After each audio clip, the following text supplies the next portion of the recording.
بسم اللہ الرحمن الرحیم۔ حضرت ایوب علیہ السلام بھی اللہ کے نبیوں میں سے ایک نبی تھے۔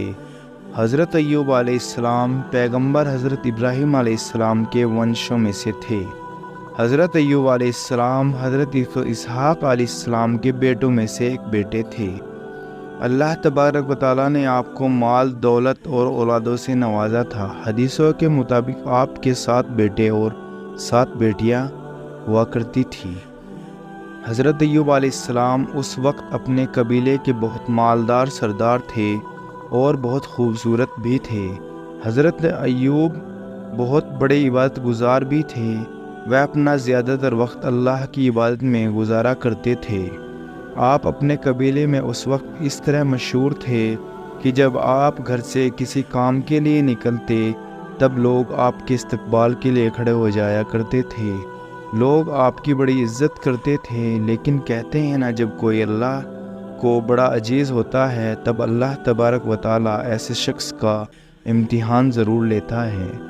ایسا ہی کچھ حضرت ایوب علیہ السلام کے ساتھ بھی ہوا۔ حضرت ایوب علیہ السلام کے بیمار ہونے کے بعد کیا ہوا؟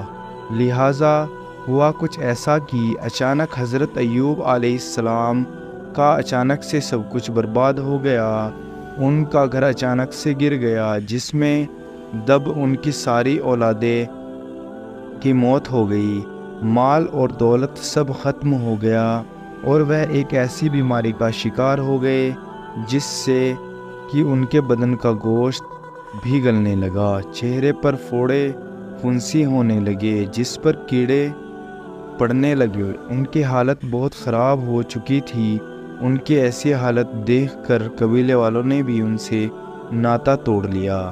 جو قبیلے والے ان کے استقبال کے لیے کھڑے ہو جایا کرتے تھے، وہ ان کی حالت خراب ہونے کے بعد ان کو برا بھلا کہنے لگے۔ قبیلے کے لوگ انہیں یہ کہتے کہ ضرور آپ نے کچھ غلط کام کیا ہوگا، یعنی کچھ گناہ کیا ہوگا جس سے اللہ تعالیٰ آپ سے ناراض ہو گیا۔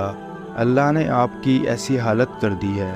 لوگ انہیں یہ بھی کہنے لگے کہ یہ کوئی نبی نہیں ہے، یہ تو ایک بہت بڑا گناہ گار آدمی ہے۔ یہاں تک کہ کچھ لوگوں نے انہیں یہ تک کہہ دیا تھا کہ یہاں سے نکلو اور جہاں کچرا ڈالا جاتا ہے وہاں جا کر رہو، کیونکہ ان کی حالت اس طرح ہو چکی تھی کہ لوگ ان کے ساتھ رہنے کو تیار نہ تھے۔ آپ کے جسم میں اتنے پھوڑے ہو گئے تھے کہ پہچاننا بھی مشکل ہو جاتا تھا۔ اوپر سے ان پھوڑوں میں کیڑے بھی پڑ گئے تھے جو آپ کو بہت تکلیف دیا کرتے تھے۔ قبیلے کے لوگوں کو یہ لگ رہا تھا کہ ان کی اس بیماری سے ہمارے بچے بھی بیمار پڑ جائیں گے، لہٰذا لوگوں نے انہیں قبیلے سے نکال دیا۔ اس وقت آپ یعنی حضرت ایوب علیہ السلام کی حالت اتنی خراب ہو چکی تھی کہ وہ کھڑے بھی نہیں ہو پا رہے تھے، لہٰذا وہاں کے لوگوں نے انہیں کپڑوں میں لپیٹ کر ایک لاٹھی کے ساتھ کچرے کے ڈھیر میں وہاں چھوڑ دیا جہاں پر وہ کوڑا ڈالا کرتے تھے۔ اتنا سب ہونے کے باوجود حضرت ایوب علیہ السلام نے اللہ کی عبادت کرنا نہیں چھوڑا اور وہ عبادت لگاتار کرتے رہے۔ آپ نے آپ کی بیوی سے فرمایا کہ ہم نہ جانے کتنے ہی سالوں تک خوشحال رہے۔ اگر اللہ تبارک و تعالیٰ نے کچھ سال مصیبت دی ہے تو اللہ ہمارا امتحان لے رہا ہے اور ہمیں اس پہ صبر کرنا چاہیے اور اس امتحان کو قبول کرنا چاہیے اور اللہ سے اس بیماری کی شفا کے لیے تب تک دعا مانگنی چاہیے جب تک کہ بیماری پوری طرح سے صحیح نہیں ہو جاتی۔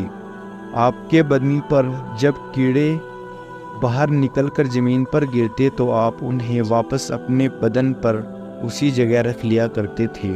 کہتے ہیں کہ شاید اللہ نے اس کیڑے کا رزق میرے بدن سے ہی لکھا ہے، اللہ کی یہی مرضی ہے، اسی لیے جتنا کھانا کھانا ہے میرے جسم میں جا کر کھاؤ۔ حضرت ایوب علیہ السلام کیسے ٹھیک ہوئے؟ آپ سوچ سکتے ہیں کہ آپ میں کتنی ہمت تھی کہ اتنا سب کچھ ہونے کے باوجود بھی آپ نے اللہ کا ذکر نہیں چھوڑا اور اللہ پر یقین کرنا نہیں چھوڑا۔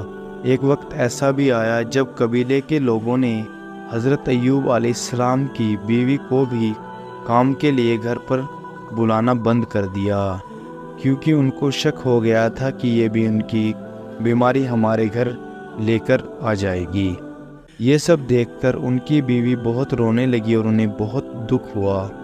آپ کی بیوی کو اس طرح روتا دیکھ پھر حضرت ایوب علیہ السلام نے اللہ سے دعا کے لیے ہاتھ اٹھائے، یعنی جب تک اللہ سے صبر کیا اور دعا نہیں کی، اور کہا کہ اے اللہ تو رحم کرنے والا ہے، اپنے بندے پر رحم فرما۔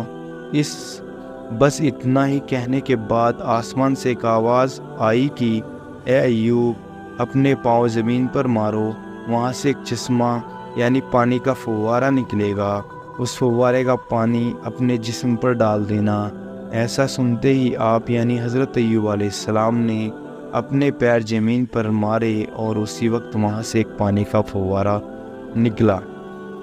آپ نے اس کا پانی جیسے ہی اپنے جسم پر ڈالا تو اسی وقت آپ بالکل صحیح ہو گئے، آپ کی بیماری بالکل ختم ہو گئی اور آپ پھر سے جوان ہو گئے۔ سبحان اللہ۔ اس وقت اللہ نے آپ کے لیے آسمان سے سونا بھی برسایا اور حضرت ایوب علیہ السلام کی بیوی کو واپس جوانی بخش دی۔ اس کے بعد آپ کی زندگی میں پھر سے مال اور دولت اور خوشحالی آ گئی۔ اللہ نے آپ دونوں کو 23 بیٹوں اور 27 بیٹیوں سے نوازا۔ بے شک اللہ اپنے بندوں پر رحم فرمانے والا ہے، اور ایسی ہی ویڈیو دیکھنے کے لیے ہمارے چینل کو سبسکرائب کریں اور ویڈیو کو زیادہ سے زیادہ شیئر کریں۔ السلام علیکم دوستو، بہت بہت شکریہ آپ کا۔